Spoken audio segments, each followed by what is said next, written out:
बिस्मिल्लाहिर्रहमानिर्रहीम अस्सलाम वालेकुम। Welcome back to my channel. This is Naeem Quddus Rafan Chaudhary. ज़बरदस्त सी रेसिपी के साथ मटन पुलाव आज मैं बनाने जा रही हूँ और सोचा आपके साथ ही शेयर करते हैं। तो चलिए सबसे पहले इंग्रेडिएंट्स देख लें। 1 टेबल स्पून खुश्क धनिया साबुत, 3 बड़ी इलायची मैं यहाँ पे ले रही हूँ। अगर साइज़ में बड़ी हो तो आप 1 या 2 पे भी गुज़ारा कर सकते हैं। 1 टेबल स्पून यहाँ मैंने ली है सौंफ। ये एक दालचीनी का टुकड़ा थोड़ा सा साथ और ले लिया। 1 टेबल स्पून साबुत काली मिर्च, 1-2 तेज़पात, 3 से 4 ये छोटी सब्ज़ इलायची, और ये भी अगर फूल आपके पास पड़ा है बादियान का तो आप एक ही ले लें। मैंने इसके साथ ये छोटे-छोटे पीसेस और ले लिए। 1 टीस्पून ज़ीरा और 5 से 6 ये लौंग। ये खड़े मसाले हैं जो हमारी पुलाव की जो हमने यखनी तैयार करनी है उसके अंदर जाएँगे। एक अदद दरमियाने साइज़ की प्याज मैंने इसको छील लिया है, धो लिया है। ये 1 से 1.5 इंच का तकरीबन ये पीस है अदरक का, उसको भी हमने ऐसे ही नहीं डाल देना, इसके स्लाइसेस करके बड़े-बड़े डाल देने हैं। और ये एक पूरी पोटली जो है मैंने इसको भी अच्छे से वॉश कर लिया, इसको मैं एज़ इट इज़ यखनी में रख दूँगी। 1.5 किलो मैंने यहाँ पर मटन लिया है। तो चलें जी रेसिपी को स्टार्ट करते हैं। बिस्मिल्लाहिर्रहमानिर्रहीम। यहाँ पे प्रेशर कुकर में मैंने ले रही हूँ मटन, और मटन को ऐड करने के बाद इसके अंदर खड़े मसाले जो हमारे पास हैं वो हम इसके अंदर ऐड कर देंगे।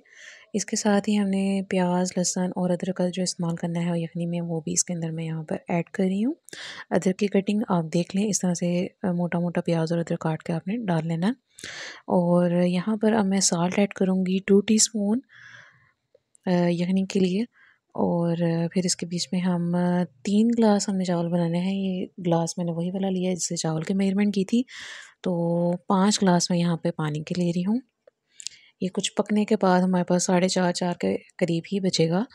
तो इसको कवर करने के बाद हम 15 मिनट के लिए इसको स्टीम लगाएंगे, और 15 मिनट तक जो टाइम है आपने सीटी के हिलने के बाद नोट करना होता है। अच्छा जी, 15 मिनट बाद हम देखेंगे हमारी यखनी यमी सी खुशबूदार तैयार है। तो अब इसको जो है हम बोटियों को कर लेंगे अलहदा से, और यखनी को कर लेंगे अलहदा। और अब दोबारा से हम एक पतीली के अंदर प्याज लेंगे एक अदद दरमियाने साइज़ का, और इसके अंदर ऑयल ऐड कर रही हूँ मैं। आप घी ऑयल जो भी इस्तेमाल करें करते हैं आप कर लें।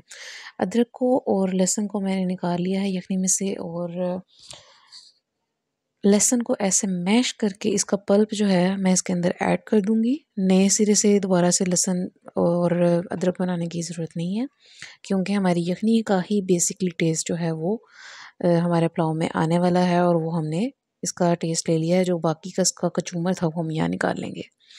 तो अदरक को भी आपने, मेरे पास टाइम शॉर्ट था, मैंने अदरक को नहीं ऐड किया, पर आप अदरक को भी पीस कर डाल सकते हैं। और अब इस पॉइंट पर मैंने यहाँ पर सारी बोटियाँ जो सी हैं, सारा मटन जो सा यखनी में से निकाला था वो यहाँ ऐड कर दिया है। कुछ साबुत हरी मिर्च जो सी है वो यहाँ ऐड कर दी है। थोड़ा सा हम इसको भून लेंगे, और बुनाई के साथ यहाँ पे 1 टीस्पून मैंने ब्लैक पेपर ऐड किया है। तो उसके साथ हम इसकी अच्छे से करेंगे मिक्सिंग। साबुत काली मिर्च भी मैंने ऐड की थी 1 टेबल स्पून, इसीलिए मैं यहाँ पर अब काली मिर्चों का इस्तेमाल कम ही कर रही हूँ, ताकि ये ना हो कि बाद में सड़ू-सड़ू हो। तो जिसको कम मिर्चें लगेंगी तो वो हरी मिर्च को यूज़ कर सकता है। यहाँ पे यखनी जो-सी है मैंने 4 ग्लास के करीब जो-सी है वो इसके अंदर ऐड कर दी है। फ्लेम को हाई कर देंगे और इसको पकने देंगे, और बाकी का साल्ट जो हमने अब अपने चावलों के मुताबिक सेट करना है तो वो यहाँ पे मैं मज़ीद डाल रही हूँ।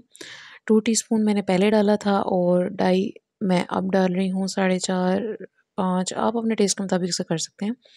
तो ये चावल मैंने जो आधा घंटा पहले भिगो रखे थे, अब वो मैंने उनको निचोड़ कर जैसे ही पानी में उबाल आएगा तो मैंने ये चावल डाल देने हैं। जब भी आप चावल डालें मेक श्योर कि फ्लेम हाई होना चाहिए, लो फ्लेम पर चावल नहीं डालिएगा।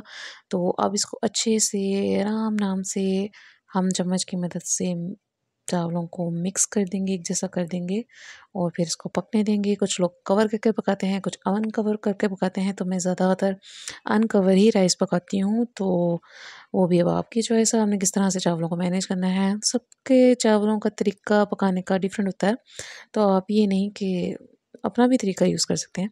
अच्छा, जब देखेंगे इसके भी में पानी की क्वांटिटी कम रह गई है, तब हम इसको दम पर रख देंगे। दम तकरीबन हमने 10-15 मिनट के लिए देना है, और उसके बाद आहा! क्या ही खूबसूरत और लज़ीज़ और कल्ला-कल्ला चौल हमारा तैयार है।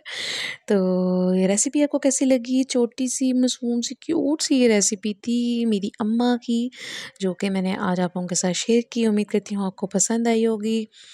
तो अब तक चैनल को सब्सक्राइब नहीं किया तो कर लें, ताकि आगे भी फ़र्दर आने वाली वीडियोज़ आप देख सकते हैं। बेल आइकन को ज़रूर प्रेस कीजिएगा और मुझे इंस्टाग्राम पर और टिकटॉक पर भी आप फॉलो कर सकते हैं, आईडी स्क्रीन पर शो हो रही है।